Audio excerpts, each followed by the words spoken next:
আসসালামু আলাইকুম ওয়া রাহমাতুল্লাহি ওয়া বারাকাতুহু। ইন্নাল হামদালিল্লাহ ওয়াসসালাতু ওয়াসসালামু আলা মান লা নাবিয়্যা বা'দা। সুপ্রিয় দর্শক শ্রোতা, আমরা মসজিদ নববীর খুতবার অনুবাদ শুরু করছি। আজকের খতিব হচ্ছেন ফজিলাতুশ শেখ আলী বিন আব্দুর রহমান আল হুযাইফি হাফিজাহুল্লাহ। যে বিষয়ে তিনি খুতবাটি প্রদান করেছেন মসজিদ নববীতে, তা হচ্ছে আল্লাহর দাসত্বের পূর্ণ বাস্তবায়ন। বিষয়টি অনেক গুরুত্বপূর্ণ, কারণ সম্মানিত খতিব সাহেব এমন কিছু গুরুত্বপূর্ণ ইবাদতের দিক নিয়ে আলোচনা করেছেন যা আমাদের প্রতিটি মুসলিম নরনারী বলতেই জানা দরকার। আল্লাহ তাআলা আমাদের সবাইকে মনোযোগ সহকারে খুতবার অনুবাদ শোনার তৌফিক দান করুক। আল্লাহর কাছে সাহায্য চেয়ে শুরু করছি। সম্মানিত খতিব সাহেব প্রথমেই আল্লাহ রাব্বুল আলামিনের প্রশংসা জ্ঞাপন করেছেন, অতঃপর রাসূলুল্লাহ সাল্লাল্লাহু আলাইহি ওয়াসাল্লামের উপর দরুদ পাঠ করে তিনি মুসলিম উম্মাহকে লক্ষ্য করে যে বিষয়টি বলেছেন, আইয়ুহান নাস, হে মানব জাতি, তোমরা মুক্তির দিকে ফিরে আসো, তোমরা সফলতার দিকে এগিয়ে আসো এবং সিরাতি মুস্তাকিমের পথ চলো, যেই পথে রয়েছে দুনিয়ার কল্যাণ এবং আখিরাতের কল্যাণ, এমনকি জান্নাতের নিয়ামত রয়েছে আখিরাতে। হে মানব জাতি, তোমরা অনন্তকালের সৌভাগ্যশীলতার পথে ফিরে আসো, আর তোমাদের রব তোমাদেরকে যে জন্য সৃষ্টি করেছেন, তোমাদের রবের সেই ডাকে তোমরা সাড়া দাও এবং তোমাদের আত্মাকে তোমরা আল্লাহর ডাকে সাড়া দেওয়ার জন্য খুলে দাও। সুবহানাল্লাহ। এ কথাগুলো বলার পর তিনি কোরআনুল কারীমের সূরাতুল বাকারার 21 এবং 22 নম্বর আয়াতে কারিমা তেলাওয়াত করেছেন, যেখানে আল্লাহ রাব্বুল আলামিন বলছেন, ইয়া আইয়ুহান নাসু উবুদু রাব্বাকুমুল্লাযী খালাকাকুম ওয়াল্লাযীনা মিন ক্বাবলিকুম লাআল্লাকুম তাত্তাকুন। হে মানব জাতি, তোমরা তোমাদের রবের ইবাদত করো। কোন রবের? যেই রব তোমাদেরকে সৃষ্টি করেছেন এবং তোমাদের পূর্ববর্তী যারা ছিল তাদেরকেও সৃষ্টি করেছেন। উদ্দেশ্য হচ্ছে এই, লাআল্লাকুম তাত্তাকুন, যাতে করে তোমরা মুত্তাকিন বান্দা হতে পারো, আল্লাহ তাআলাকে ভয় করতে পারো। আর ওই রবের ইবাদত করো যেই রব তোমাদের জন্য الذي جعل لكم الأرض فراشا والسماء بناء وأنزل من السماء ماء فأخرج به من الثمرات رزقا لكم। ওই রবের ইবাদত করো যেই রব তোমাদের জন্য জমিনকে বিছানা স্বরূপ সৃষ্টি করেছেন এবং আকাশকে ছাদ স্বরূপ, আর সে আকাশ থেকে তিনি পানি বর্ষণ করেন, যার দ্বারা তোমাদের জন্য আল্লাহ তাআলা রিজিকের ব্যবস্থা করেন। মিনাস সামারাত, অর্থাৎ সেখানে ফলফলাদি ফসলাদি উৎপন্ন করে তোমাদের জন্য রিজিকের ব্যবস্থা করেন। আর ফালা তাজআলু লিল্লাহি আনদাদা, তোমরা আল্লাহ রাব্বুল আলামিনের জন্য সমকক্ষ স্থাপন করবে না। ওয়া আনতুম তাআলামুন, তোমরা জেনে বুঝে এমনটি করবে না। আল্লাহ রাব্বুল আলামিন এই আয়াতের মধ্যে আমাদেরকে যে সৃষ্টি কেন করেছেন সেই বিষয়টি স্পষ্ট করে বলেছেন। সম্মানিত খতিব সাহেব এরপর বললেন, এই যে আয়াতে কারিমা একটি মহা আয়াত, যা সূরাতুল ফাতিহার পর সর্বপ্রথম সূরাতে এই আয়াতে কারিমাটি এসেছে, যা সূরাতুল বাকারায়। আল্লাহ রাব্বুল আলামিন এই আয়াতের মধ্যে আদেশ করেছেন বান্দাদেরকে তার ইবাদত করার জন্য। এই যে আল্লাহ তাআলা আদেশটি করেছেন ইবাদত করার জন্য, এটা মূলত আল্লাহ তাআলার পক্ষ থেকে তার বান্দাদের জন্য রহমত স্বরূপ, অনুগ্রহ স্বরূপ এবং সম্মান স্বরূপ। আলহামদুলিল্লাহ, আল্লাহ রাব্বুল আলামিন চান বান্দারা তার ইবাদত করে সুউচ্চ মর্যাদার আসনে তারা পৌঁছে যাবে। তারা তাদের হৃদয়কে পরিশুদ্ধ করবে, আর এই ইবাদতের মাধ্যমেই তারা দুনিয়াতে আখিরাতে ভাগ্যবান হবে। আর ইবাদতের মধ্যে সব ধরন সৎ আমলগুলো যেমন শামিল রয়েছে, অনুরূপ ইবাদতের মধ্যে রয়েছে সমস্ত পাপের পথ থেকে, সমস্ত অনিষ্টকর এবং ধ্বংসের পথ থেকে মুক্তির পথও রয়েছে। আলহামদুলিল্লাহ। এবং এই ইবাদতের মধ্যেই রয়েছে আল্লাহ রাব্বুল আলামিনের জান্নাতের মতো নিয়ামতও। আলহামদুলিল্লাহ, আল্লাহ রাব্বুল আলামিন তিনি দায়িত্ব গ্রহণ করেছেন, যারাই আল্লাহ তাআলার ইবাদতকে যথাযথভাবে আদায় করবে তাদেরকে তিনি আখিরাতে সেই যন্ত্রণাদায়ক শাস্তি থেকে, আযাব থেকে বাঁচিয়ে দিবেন। আলহামদুলিল্লাহ, এবং তাদেরকে তিনি সম্মানিত করবেন। আর এই ইবাদতের জন্যই মূলত আল্লাহ সুবহানাহু ওয়া তাআলা আকাশ এবং জমির এই মাখলুকাতকে তিনি সৃষ্টি করেছেন। তাই আল্লাহ সুবহানাহু ওয়া তাআলা কোরআনুল কারীমে সূরাতুদ দুখানের 38 এবং 39 নম্বর আয়াতে কারিমা বলছেন, ওমা খলাকনাস সামাআ ওয়াল আরদা ওমা খলাকনাস সামাওয়াতি ওয়াল আরদা মা বাইনাহুমা লাঈবিন মা খলাকনাহুমা ইল্লা বিল হক ওয়ালাকিন আকসারহুম লা ইয়ালামুন। আমরা তো আকাশ এবং জমিনকে সৃষ্টি করি নাই, তবে সৃষ্টি করি নাই খেলাধুলার জন্য। খেলার ছলে আকাশ এবং জমির উভয়ের মধ্যে যা কিছু আছে এগুলো সৃষ্টি করি নাই, আর এগুলো সৃষ্টি করেছি যথাযথভাবেই, অর্থাৎ সত্য সহকারে এগুলো সৃষ্টি করেছি। ওয়ালাকিন আকসারহুম লা ইয়ালামুন, কিন্তু তাদের অধিকাংশ মানুষ তা জানে না। সুবহানাল্লাহ।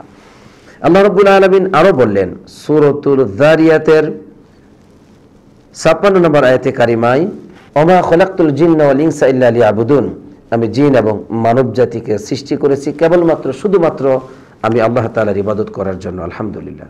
অতএব আকাশ এবং জমিন এর উভয়ের মধ্যে যা কিছু আছে সব কিছু এবং মানব জাতিকে সৃষ্টি করেছেন একমাত্র আল্লাহ রাব্বুল আলামিনের। এরপরে তিনি নিজেই জবাব দিলেন যে কারণ হচ্ছে ইবাদত ব্যতীত এই জগৎ কোন অবস্থাতেই টিকে থাকতে পারে না।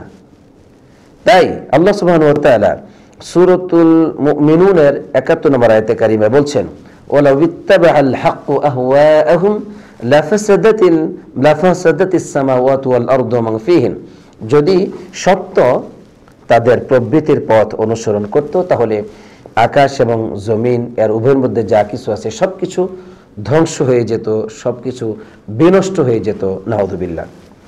এটা কেন বললেন?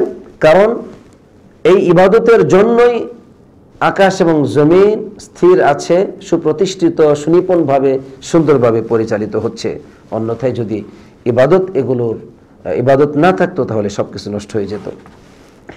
এজন্য সম্মানিত খতিব সাহেব বললেন যে ইবাদতের মাধ্যমেই আল্লাহ রাব্বুল আলামিনের হক যথাযথভাবে পালন করা হয়, আদায় করা হয়, এবং রাসূলুল্লাহ সাল্লাল্লাহু আলাইহি ওয়াসাল্লামের হক, পিতামাতার হক, এরপরে রাষ্ট্রনায়কের হক, আপনজনদের হক এবং প্রতিটি মানুষের একে অপরের উপর যে হক, এসব কিছু কিন্তু আদায় হয় ইবাদতের মাধ্যমে।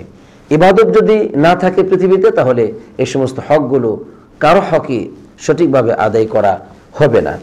তাই ইবাদতের এত গুরুত্ব রয়েছে। এজন্য আল্লাহ তাআলা মূলত ইবাদতের জন্যই আকাশ এবং জমিন এবং সবকিছুকে সৃষ্টি করেছেন।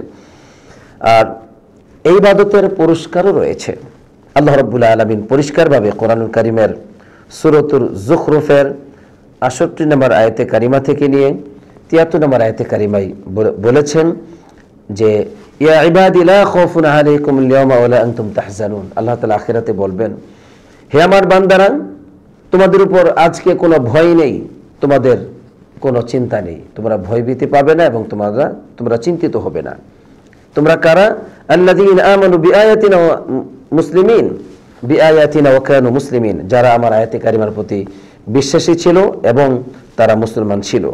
উদখুলুল জান্নাত, আল্লাহ তাআলা ইবাদতকারীদের পুরস্কার ঘোষণা করছেন যে উদখুলুল জান্নাতা আনতুম ওয়া আজওয়াজুকুম তুহবারুন, তোমরা এবং তোমাদের স্ত্রীগণ তোমরা জান্নাতে প্রবেশ করো আনন্দ চিত্তে। আলহামদুলিল্লাহ, তোমরা আনন্দ চিত্তে তোমরা জান্নাতে প্রবেশ করো। তাহলে ইবাদতের হচ্ছে জান্নাত। সুবহানাল্লাহ। এরপরে আয়াতের সেই ৭৩ নম্বর আয়াত এবং ৭২ নম্বর আয়াতে কারিমা আল্লাহ তাআলা বলছেন, ওয়াতিলকাল জান্নাতুল্লাতী উরিসতুমুহা বিমা কুনতুম তা'মালুন, ওই যে জান্নাত, এই জান্নাত তো তোমাদেরকে উত্তরাধিকারী করা হচ্ছে এজন্য যে তোমরা এর জন্য আমল করেছিলে। তাহলে আমল ব্যতীত কিন্তু জান্নাত পাওয়া যাবে না। ইবাদতের এত মর্যাদা রয়েছে। আর সেখানে রয়েছে লাকুম ফিহা ফাকিহাতুন কাসীরাতুম মিনহা তা'কুলুন, সেখানে তোমাদের জন্য অসংখ্য ফলফলাদি রয়েছে এবং যা থেকে তোমরা খাবে। আলহামদুলিল্লাহ। অতএব এই ইবাদতের মাধ্যমে আপনি জান্নাত পাবো, জান্নাতের অসংখ্য নিয়ামত পাবো। হে আল্লাহ, আমাদেরকে, আমাদের পরিবারকে, আমাদের সবাইকে তুমি তোমার গোলাম হিসেবে ইবাদত করার তৌফিক দান করো। আমিন। এরপর সম্মানিত খতিব সাহেব তিনি মানুষের ইবাদতের 4টি স্তরের কথা বলেছেন, যা অত্যন্ত গুরুত্বপূর্ণ। এই পৃথিবীতে যত মানুষ ইবাদত করে তাদের মূলত 4টি স্তর আছে। তার মধ্যে প্রথম স্তর হচ্ছে যা সর্বোচ্চ স্তর, যে এক শ্রেণীর মানুষ আল্লাহ রাব্বুল আলামিনের ইবাদত করে শুধুমাত্র আল্লাহর সন্তুষ্টির জন্য এবং আল্লাহর কাছে তারা সওয়াব পেতে চায়। আর এই সমস্ত লোকগুলো হলেন আনসার এবং মুহাজির এবং তাদের পথে যারা আজও সেই যুগ থেকে নিয়ে জীবনযাপন করছে এবং কিয়ামত পর্যন্ত যারা করবে, যারা একনিষ্ঠভাবে আল্লাহর সন্তুষ্টি চায় ইবাদতের মাধ্যমে এবং আল্লাহর কাছে সওয়াব পেতে চায়। তো এই হলো প্রথম শ্রেণী। দ্বিতীয় শ্রেণী হচ্ছে যারা এক আল্লাহর জন্য ইবাদত করে আলহামদুলিল্লাহ, তবে কখনো কখনো তারা আল্লাহ তাআলার সন্তুষ্টির কথা ভুলে যায়, কিন্তু আল্লাহর জন্য ইবাদত করে আল্লাহর কাছে এই পুরস্কার পেতে চায়, কিন্তু কখনো কখনো তারা আল্লাহ তাআলার সন্তুষ্টির কথাটি ভুলে যায়। এই জন্য তাদের অবস্থান হচ্ছে দ্বিতীয় স্তর। অবশ্যই তারা পরিপূর্ণভাবে পুরস্কার পাবে, তারা জান্নাতি হবে, নাজাত পাবে। কারণ আল্লাহ রাব্বুল আলামিন বলেছেন, ওমান আরাদাল আখিরাতা ওয়া সাআ লাহা সাইহা ওয়া হুয়া মুমিন ফাউলাইকা কানা সাইহুম মাশকুরা। যে ব্যক্তি আখিরাত চায় এবং তার জন্য সে প্রচেষ্টা চালায় বিশ্বাসী অবস্থায়, আল্লাহ তাআলা বলছেন তাদের ফাউলাইকা কানা সাইহুম মাশকুরা, তাদের প্রচেষ্টা অবশ্যই পুরস্কারযোগ্য, অবশ্যই সেটা মূল্যায়ন করা হবে, সেটার গুরুত্ব দেওয়া হবে। আলহামদুলিল্লাহ। তৃতীয় নম্বর স্তর হচ্ছে ওই সমস্ত মানুষ যারা আল্লাহ তাআলার ওয়াজিব বিধানগুলো পালনের ক্ষেত্রে কিছুটা করে থাকে, আবার অনেক ক্ষেত্রে তারা কোনো কোনো হারামেও লিপ্ত হয়ে যায়। তবে তারা আল্লাহর ইবাদত করে, কিন্তু ইবাদতের ক্ষেত্রে ওয়াজিব পালনের ক্ষেত্রে ত্রুটি আছে, আবার কখনো হারামে লিপ্ত হয়। তবে তারা এমন কোনো কাজে লিপ্ত হয় না যে কাজ করলে পরে তাদের সমস্ত ইবাদতগুলো বাতিল হয়ে যাবে, অর্থাৎ তারা শিরকে এবং কুফরিতে লিপ্ত হয় না। তো এই লোকগুলি যখন মারা যাবে আলহামদুলিল্লাহ তারা আল্লাহ রাব্বুল আলামিনের রহমতের উপর থাকবে, যেহেতু তারা শিরক করে নাই। আল্লাহ তাআলা চাইলে তাদের ওই পাপ অনুযায়ী তাদেরকে আযাব দিতে পারেন, অথবা আল্লাহ রাব্বুল আলামিন চাইলে তার রহমত দ্বারা তাদেরকে ক্ষমাও করে দিতে পারেন, দয়া করতে পারেন। তবে আল্লাহ তাআলার রহমতের অধীনে তারা থাকবে, কারণ তারা আল্লাহর সাথে শিরক করে নাই, কুফরি করে নাই, কিন্তু ইবাদতের ক্ষেত্রে ত্রুটি আছে, কখনো হারাম কাজে লিপ্ত হয়েছে, নাউজুবিল্লাহ। এই হলো 3 নম্বর স্তরের মানুষ। চতুর্থ নম্বর স্তর, যেটা হচ্ছে অত্যন্ত বিপজ্জনক স্তর, সেটা হচ্ছে কিছু মানুষ আছে পৃথিবীতে, বা আমি বলবো অধিকাংশ মানুষ আছে, যারা কিছুদিন ইবাদতের মধ্যে প্রবেশ করে আবার বের হয়ে যায়, আবার প্রবেশ করে আবার বের হয়ে যায়। এটা হলো চতুর্থ নম্বর স্তরের মানুষ। তো সম্মানিত খতিব সাহেব বলছেন, যদি এই মানুষগুলো ইবাদতের বাহিরে মারা যায়, যখন ইবাদত থেকে বের হয়ে যায় তখন যদি মারা যায়, তাহলে ফাহুয়া ফিন্নার, সে ব্যক্তি বা তারা জাহান্নামী হবে। আর যদি তারা ইবাদতরত অবস্থায় মারা যায়, তাহলে তাদের অবস্থা হবে এমন যে আল্লাহ সুবহানাহু ওয়া তাআলা সেটা হিসাব করবেন। আল্লাহ তাআলার দয়া, অনুগ্রহ এবং ইনসাফের মধ্যেই, ইনসাফের অধীনে তারা থাকবে। অবশ্যই তাদের ব্যাপারে আল্লাহ রাব্বুল আলামিন ফয়সালা করবেন আলহামদুলিল্লাহ। যদি তারা শিরক না করে থাকে, আশা করা যায় আল্লাহ তাআলা তাদেরকে জান্নাত দিবেন, যদি ইবাদতের মধ্যে তারা মারা যায়, কারণ সেটা হচ্ছে তাদের সর্বশেষ অবস্থা। আর যদি ইবাদতের বাহিরে মারা যায়, তাহলে তারা জাহান্নামী হবে, নাউযুবিল্লাহ। এরপর সম্মানিত খতিব সাহেব বললেন যে এই 4টি অবস্থার পরে যত মানুষ আছে পৃথিবীতে, তারা চিরস্থায়ী জাহান্নামী হবে, কারণ তারা আল্লাহর ইবাদত করে না, আল্লাহর প্রতি বিশ্বাস করে না, কিয়ামতের প্রতি বিশ্বাস করে না, মুহাম্মদ সাল্লাল্লাহু আলাইহি ওয়াসাল্লামের প্রতিও তারা ঈমান আনে নাই। তারা নিঃসন্দেহে মুনাফিক। তারা অনেকেই ইসলামের প্রতি চরমভাবে বিদ্বেষী, আবার অনেকে ইসলামের কোনো কোনো বিধানের প্রতি বিদ্বেষী। এরকমভাবে তারা জীবনযাপন করছে, তারা আল্লাহর ইবাদতের ক্ষেত্রে অহংকার করে। আর আল্লাহ তাআলা বলে দিয়েছেন যে ইন্নাল্লাযীনা ইস্তাকবিরুনা আন ইবাদাতি সায়াদখুলুনা জাহান্নামা দাখিলিন। সূরাতুল গাফিরের 60 নম্বর আয়াতে কারিমা বলেছেন, যারা আমার ইবাদতের ক্ষেত্রে অহংকার করবে তারা অবশ্যই অচিরেই লাঞ্ছিত অবস্থায় জাহান্নামে প্রবেশ করবে, নাউযুবিল্লাহ। এখানেই সম্মানিত খতিব সাহেব তিনি প্রথম খুতবাটি শেষ করেছেন। তার আগে বললেন যে হে মুসলমানগণ, তোমরা অগ্রগামীদের অন্তর্ভুক্ত হও, আর তোমার আমল যেন একমাত্র আল্লাহর সন্তুষ্টির জন্য হয়, আল্লাহর কাছেই তুমি সওয়াব কামনা করবে, যাতে করে তুমি সফলকামীদের অন্তর্ভুক্ত হতে পারো। হে আল্লাহ, আমাদেরকে তুমি কবুল করে নাও, আমিন। দ্বিতীয় খুতবায় সম্মানিত খতিব সাহেব তিনি অত্যন্ত গুরুত্বপূর্ণ কিছু নসিহত করেছেন।